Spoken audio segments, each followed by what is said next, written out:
This is an SM Media production. Hi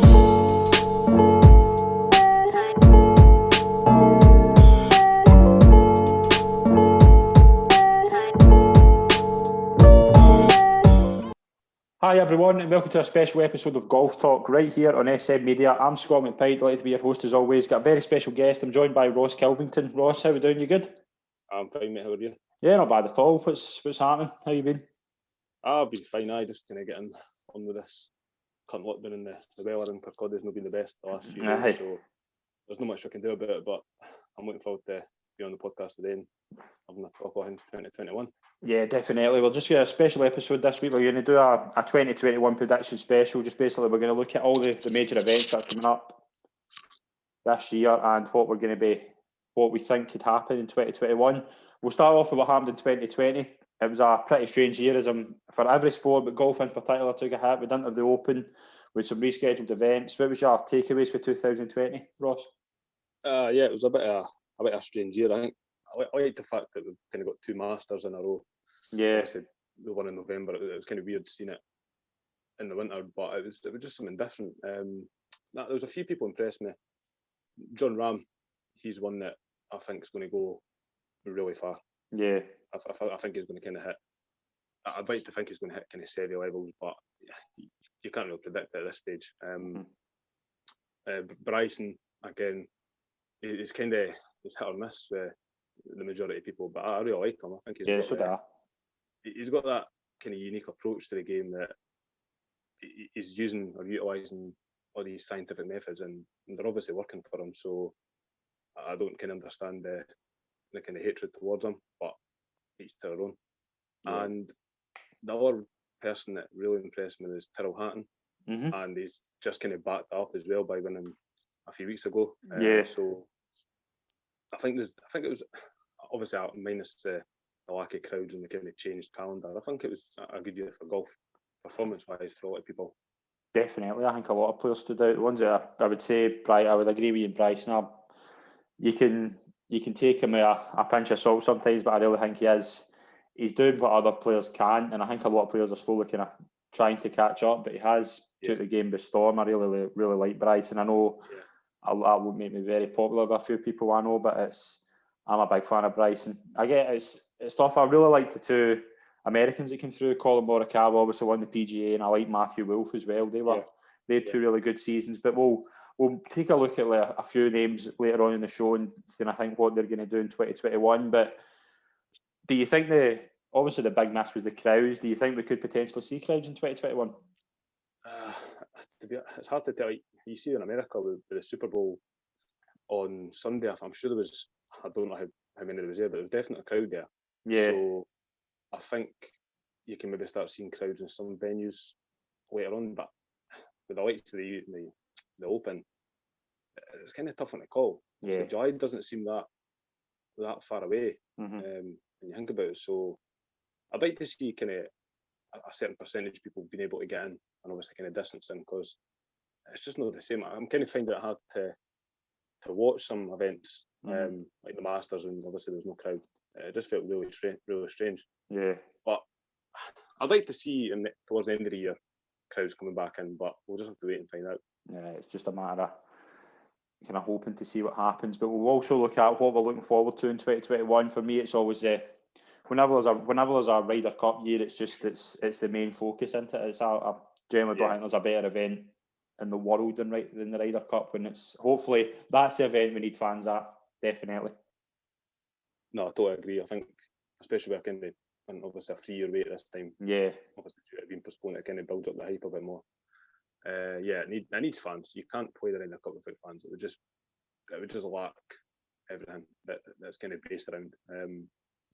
Again, I agree with you totally. I think it's one of the best team events in sport, and for a sport that's obviously individual in nature, it kind of goes a long way in telling you about how big the competition is.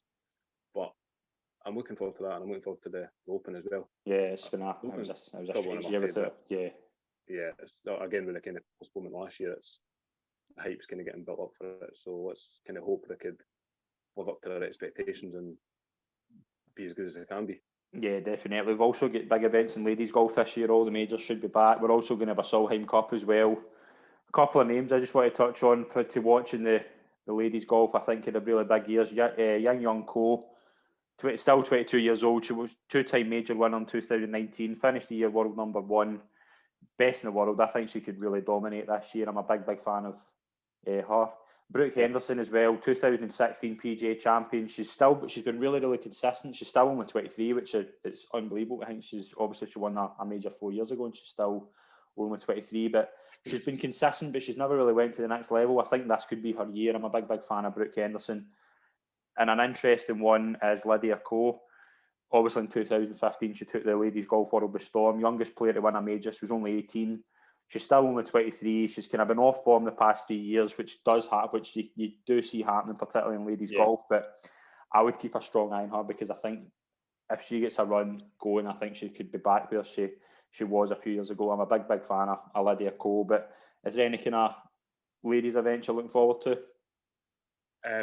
Again, my ignorance, I don't watch as much ladies golf as I probably should. Right. I'm a big advocate for promoting sport, no matter of the gender. Obviously, I think it doesn't matter, football, golf, whatever. Again, the Solheim Cup, and I always like watching the ladies British Open. I think that's got a wee bit special to it as well. Remember Georgia Hall won a couple of years ago, and that was really good to watch. Somebody British kind of coming through and winning the national title. But if the Solheim Cup's anything to go by 2019, then it's going to be an absolute cracking competition, because our final day was up there, one of the most dramatic, including Ryder Cups as well. It was so good to watch. Yeah. So let's hope I think it's kind of got a special kind of feel to it as well, with it being in the same year as the Ryder Cup. So let's hope it could be as good as the hype. Yeah, definitely. I'd agree with that. We'll touch on the big events that are happening in the men's game in the next year, and then we'll do a wee special thing. We're going to predict our Ryder Cup teams for the USA and Europe. I'm really looking forward to that as well. That'll be really good. I've spent a lot of time studying and trying to pick the best teams. You done the same? Yeah, I've got a few. It's kind of hard to try and pick some, but it'll be interesting to see who you've got and who I've got and kind of compare them. Yeah, definitely. Yeah, we'll touch on that later on, but we'll touch on the Masters. The Masters will be on 8th to 11th of April. As always, it's Augusta. Dustin Johnson will be looking to defend his title. Have we got any predictions you think could be? Who could we watch out for at the Masters? I like, again, as I've said before, I think Ram's got a great chance at Augusta. I think he will win there one day. Yeah. Maybe I was going to say if it's too soon, but I don't think it is too soon for him. I think he's got everything that he can start winning majors now. There's no kind of excuse for him anymore. Like Tony Finau's got. Yeah, I like Finau as well. Yeah. And I was reading, I think he finished second on the weekend there as well, and I think is it like 37 top 10s? He's been really consistent, but just never really went to it. A remarkable statistic and he needs to start kind of winning stuff soon. It doesn't matter what it is, just get a couple of wins and then just go from there. You've got McIlroy as well. I think we'll touch on McIlroy. I've got a really interesting point about McIlroy. Yeah, he needs to. Obviously, the longer it kind of goes on without him winning the green jacket, it's going to get harder. So the next 5-10 years are going to be absolutely crucial for him to get this kind of clear Grand Slam. So I really hope he does it, and I hope he does it sooner rather than later. I've kind of looked at this a bit. Americans have obviously won the last 3 majors as well. Yeah. I think this season, I think they're going to dominate again. You just look through the ranks; they've got a lot of good players. But I'm going to go with Xander Schauffele. I think Xander Schauffele's a really interesting. He's been really consistent in majors as well. He's just never broke through yet. But I think he could have a really good year. Could he possibly win at Augusta? That's again, he's done really well there. He's finished 3rd and 2nd in the past few years. I'm pretty sure. I think he could be one taking a big step this year. USPGA, that'll be on in the 20th to 23rd of May at Kiowa Island. The last time it was held at Kiowa Island was when McIlroy won in 2012. He took the course by storm, won by a record 8 strokes. I think he could have a very, very good chance. Obviously, a really good record at the course. He needs to win a major sooner rather than later. He's obviously went. This will be his 7th year without winning a major. And although, he's easily, I think, the best player in the world when he's at his best. See, going that long without a major, does your does your legacy become affected by that? Do you think? Yeah, I was kind of thinking when I was doing the notes as well, and I kind of went back and watched like the highlights of that final day, and again it was just a record. Was it 8 strokes? Did you say? Sorry, I went by. It was 8 strokes. Yeah. He played golf like no pressure. Mm-hmm. He was just on his ascendancy to kind of obviously 2014 kind of global domination. But no, I think he needs to win one. And I've been saying this for the past every season, the past 3-4 years. He needs to win one this year. And as you say, he's got a great chance. He knows the course well. He's won on it before. So, but I've got a couple of picks here actually. I think Paul Casey's kind of building up the last few years as well. Yeah. And I think he's got a good chance in the PGA. I think it kind of suits his game. Say compared to like a US Open, I think he's got a good shout for the PGA. Yeah. But it's just the mentality. He kind of gets in good positions in the majors, and then kind of last couple of days let him down. So we could wait and find out with him. Even Ricky Fowler, I know it's a kind of long shot, but yeah, he's been off the boil the last kind of year and a half, 2 years. But I'm a big fan. Mm-hmm. I'm a big fan as well. Yeah, he's just kind of all the kind of hype and potential he had. I think he's only won 4 times in the PGA, Tour. Which, if you look at the people that have won even 2-3 times, I think it's just a crazy stat. Yeah. But if he can get his game in shape, then I think he's got a great chance. Mm-hmm. I've got Justin Thomas. Obviously, he's won the PGA before. I think Justin Thomas could have a really good year as well. Yeah. I still think he's one of the best all-round players in the tour. He's got everything, hasn't he? Putting, and just that he's brilliant putter. Just iron plays really good. Just love him when he's at his best. I think he's very, very tough to beat. Yeah. I've got Justin Thomas. I would give a wee mention as well to Daniel Berger. I think Daniel Berger's another interesting one for. He's kind of tailor-made for a course like Kia Island. I think just similar to McIlroy, long off the tee, really, really kind of good, consistent putter. I think McIlroy's putting that year was unbelievable. Yeah. So definitely. Yeah. We'll move on to the US Open when it goes back to Torrey Pines on the 17th of June. Obviously, do you remember last time was at Torrey Pines? Yeah, aye. What a performance. To me, that's up there with one of the best. Yeah, we did individual sporting performances of all time. Yeah, we did debate a few weeks ago on Twitter what was the best Tiger Woods major performance, considering the fact he'd one knee and that's something. It's just ridiculous. Every person I tell, like I said, I like my friends are the biggest golf fans, and if I tell them that, they're like, nah, it's just golf. But I mean, to win anything with one leg, it doesn't matter what it is. Just an absolute ridiculous performance. Yeah, brilliant performance, brilliant. Now a brilliant duel as well between Tiger and Rocco Mediate, 2008. Brilliant performance from Tiger to win that. I've got a couple of names written down here. I'm going to go for Patrick Cantlay, and I think I've always said Cantlay could be major material. I'm kind of dominating this. I'm kind of dominating this with Americans, aren't I? But I'm going to throw a British one in here. I do think Tyrrell Hatton could be interesting for a tournament like the US Open. Again, does he have that ability to go to the next kind of major level? That's what we don't know. But mentality-wise, I think he does. I like Hatton. I'm not overly keen on him sometimes. But he's a really good player. Yeah, no. Again, I'm kind of growing to like him more and more. Mm-hmm. Kind of years have went on. I've got a couple here. I've got Justin Rose. Mm-hmm. He's got the gate. Obviously, he's won it before, but he's got that. And he gets in that mentality. He's steady. Keeps his cool. He could win the US Open, whatever it is. Yeah. Big fan of Justin Rose. I've got Webb Simpson as well. Yeah. He's won it before. Again, when he's in that kind of mood, he could. Again, obviously, US Open course is generally going to be made tougher than what is for just a regular tour event. But if he's in that mood, I reckon he could challenge. And I'm going to say Patrick Reed. I can see. Reed started really well this year, hasn't he? Yeah, he's just got that kind of. He seems to play better when there's kind of some controversy going around him. I don't know if that's a good thing. It obviously works for him, but I'm not his biggest fan. But he's got a shot. Yeah. We'll move on to the Open. Obviously, returns this year after the year absence. It is still going to be at St George's as it was meant to be last year, but 15th, 18th of July, I'm really, really looking forward to the Open, and I think there's very few tougher tests than Royal St George. Yeah, no, it's been 10 years since Yeah, 2011, Darren Clark. Yeah, I remember that really well. But yeah, again, as all the courses are tough, but there's some that just kind of elevate themselves to that kind of nick. That Carnoustie is one of them as well. That just pushes itself to the top of the list. But yeah, I can't wait for the Open. Who you got? I've got John Ram. I think this is I've always said, if John Ram's going to win a major, I think he's tailor-made to win an Open. I do actually have Fowler as an each way one to keep an eye on. Dustin Johnson as well. I mean, we'll talk about Dustin Johnson later on, but best player in the world, I think. Yeah, he was very, very unlucky the year Darren Clark didn't win. Darren Clark won at St George's. I think he was second actually, DJ. Yeah, he went through a kind of phase where it was like, I think he could have won the 2010 PGA. I think he got disqualified.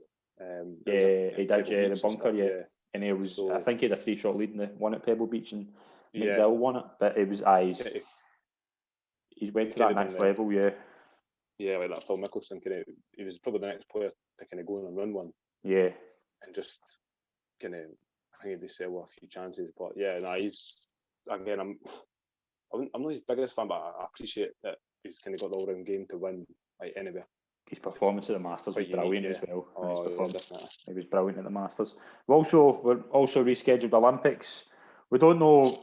Obviously, the first time the Olympics was on, a lot of players didn't go. We don't know if it's going to be the same this year, but obviously going to be held in Tokyo again. It's going to be interesting to see with that. We don't know exactly who's going to turn up, but it's interesting, obviously, to see the way if the kind of big names go here, what they're going to. Who'll get in and things like that. I'm kind of quite excited for the Olympics if a lot of them go to the Olympics. Are you?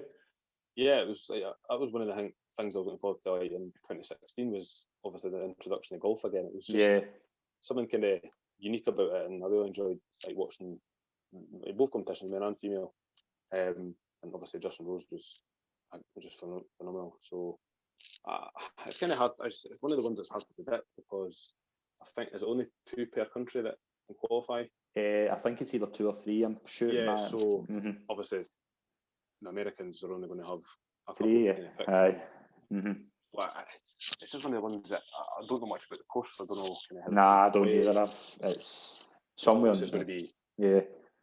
It's going to be, the temperatures are going to be higher, I'd imagine. So I think it's just going to whoever's going to handle it best. But it will be interesting to watch, and it's probably one of the things I'm looking forward to this year if the Olympics go ahead, obviously. Yeah, that's the big thing as well. It's going to be, hopefully everything goes ahead, but we're in for a very, very exciting year in golf. We've got as well, I've got a few names written down for players that to keep an eye on this year that I think could be a really, really big years. Do you want to make a wee start with that, or will I start with my first name? I've got Victor Hovland. I've got Hovland as well. Yeah, I love Hovland. He just, a couple of years ago, I kind of was keeping an eye on him. He was kind of making strides, and then he's got everything. He could really challenge kind of big boys in the next couple of years. So I'm really looking forward to see how he develops. I think he's really good. He won last year in the PGA. As well. He's already won twice actually. I think he'll be a big player this year. Maybe too early for him to kind of compete for majors, but see just getting that consistent run. I think he's not far away from taking it by storm. And we might mention him later on again. We'll talk about the Ryder Cup. I've got another one similar to Hovland, Joaquin Niemann. Yeah. Chile. He's from Chile, only 22. Oh yeah. See when he finished sixth at the Memorial in 2018. Like, it's one of the players that. From then, I just thought I need to keep an eye on him because he's very, very good. He started this year really well. Actually, he's been really, really consistent. Just missed out in I think it was the Memorial. I can't remember what tournament it was actually. He lost a playoff to Harris English. He was really, really unlucky actually. I think Harris English just got the better of him that day. But he's been really, really good. I think he's one of these kind of stars that could be similar to kind of like. Maybe he's got the similar kind of mentality to Fowler, I think. But I think he could go really, really better than that. I think he's a really, really interesting prospect. Who you got next? I've got Rob McIntyre. Yeah, I've got him down as well, yeah. He's been really impressing me. He just seems to settle in really well. I think he finished 6th in his Open debut. Yeah, I think it was last time. So he's just a breath of fresh air. And obviously, he's got that kind of uniqueness with being left-handed. There's always something special about watching. I don't know what it is. There's just something about a left-handed player. Yeah. Again, I think maybe too early for. But even then, 6 on your open debut, you've got potential to kind of go and do really well there. So no, I really like how he's kind of getting that first win. Is kind of key for his confidence. Mm-hmm. So I think he could kind of push on a bit more this season. Yeah, he's really, really consistent. He's impressive. Again, he's one of those you keep an eye on. He had a really, really good performance last week. I've got another one. He's another American. I'm kind of dominating this with Americans, but I've got another one in. Will Zalatoris. Huge fan of him. He was part of the very, very impressive Walker Cup team in 2017. There's a few names to take away for that, actually. Colin Morikawa was obviously in that team, along with Cameron Champ, Maverick McNeely as well, but Zalatoris was the one I took away from that. Yeah. He won the Colorado TPC last year very, very impressively. Tied 6th in his first US Open appearance last year, the one that obviously Bryson won. He's got a big, big future. He's actually one I could see maybe doing what Morikawa done last year and won it, and maybe featuring really well in a major. To finish tied 6th in your first US Open is a big, big achievement. Yeah, definitely. That's probably the hardest, especially just for your first appearance. But no, I've been seeing his name regularly on the leaderboards as well. Yeah, he's broke into the top 50 as well. He's just...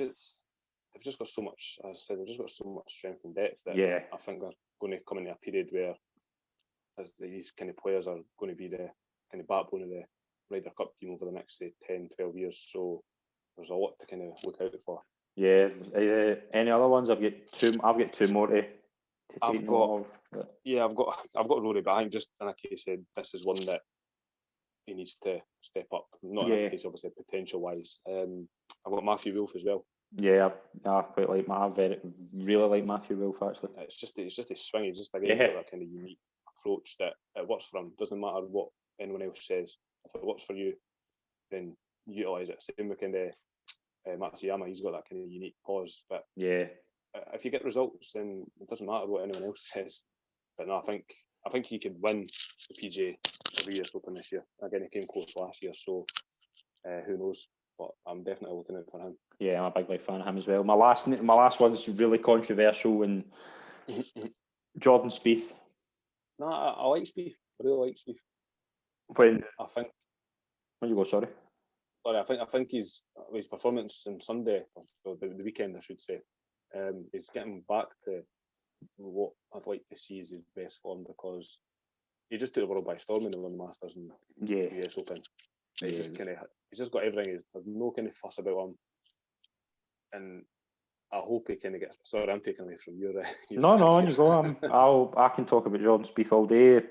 2015 when he won the Masters in the US Open, I really, really thought he was going to take. I even said it then. I think if he continues with that run of form, he could be running Tiger close for how many majors, because he looked that good. He looked as comfortable. He looked best putt. Genuinely, apart from Tiger, the best putter I've ever seen. Like, apart from Tiger Woods at his best, he was so calm, just so calm. And then obviously we know what happened at Augusta the year after with the infamous 12th hole, and I think he is still suffering from that. Really, like, I think the only thing that will stop that is if he goes and really, really competes at Augusta. Obviously won the Open the year after, but he was actually really, really impressive in that Open. Obviously, he got into a bit of trouble with, and probably against Kuchar. It was a good duel actually between him and Kuchar, but just the past 2 years, he's just fell off a cliff. Like, it's. Yeah. I remember my dad saying me and my dad have followed him for years, and he just said he just reminds him of when Duval was in the kind of same position. Yeah. Duval kind of fell off that cliff as well and never recovered, but he showed a glimpse last week in the Phoenix Open. I didn't think he would win, but I thought, just to see him up at the top of the leaderboard, I think will be a massive help to his confidence.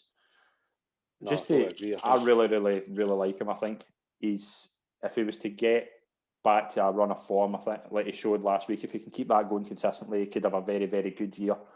But that's a really, really interesting list. Is there any more you've got? I've got Jordan Rahm as well, but again, kind of like, just think it's his. If he can kind of turn it on the next few months and get a win or two wins, then I think he's got a great chance of starting his major haul. Yeah, I would agree with that. What happened? But no, that's me. That's my list there. Yeah, just get one quick one to mention. We'll talk about Tiger really quickly. Do we think he's Obviously, is there another back surgery? I think all the plan is to come back for the Masters if all being well. Can we see Tiger have another good year? Again, it's one of those ones that I was quite surprised to see him go under. Well, I say surprised. I didn't think he'd have to go under another surgery. Obviously, it's kind of what he needs. Yeah, so fair play. But it's kind of, again, he's Torrey Pines. He knows that well. Augusta. There's two venues there that if he kind of gets his game in shape, and his mentality, you never know. See, just to see Tiger competing for a mate, to see Tiger playing again after should say as well, his documentary. Have you seen his documentary, the one that came out a couple of weeks ago? I've actually recorded it and I started watching it, and it is unbelievable. It's unbelievable, brilliant. But no, I'm a big fan. He's probably one of my favourite sportsmen of all time. Yeah, me too. Just not even just kind of watching the start of the documentary, just the things that he's kind of done for kind of young black players and people who can come through. He took a lot of flack, which obviously should never have happened, but he's done so much more. Folk can say what they want about his personal life, like that's not, you're not comparing that to golf. But for a sportsman, he's to me probably one of my favourites of all time. Yeah, me too. I just love him, and just to see him competing again, it's so good. I mean, it's injuries as well, psychology, just what happened to him was sore, and it's in the documentary as well. It tells you just the fall from grace. But see, just seeing him again at Augusta, I genuinely don't think I've got the photo right behind me. Just how good that performance was. Absolutely one of the best moments in sporting history. But we'll move on to our Ryder Cup picks. Now this is going to be very, very interesting. We'll start off with Team USA because I think this is the easier of the two to pick. Would you agree with that? Yes, I would. I've actually got more names for USA than I have Europe, so I think that kind of goes to show again how much strength and depth and how kind of easier it was. We'll go away. We'll go one each, or we just one each? Yeah.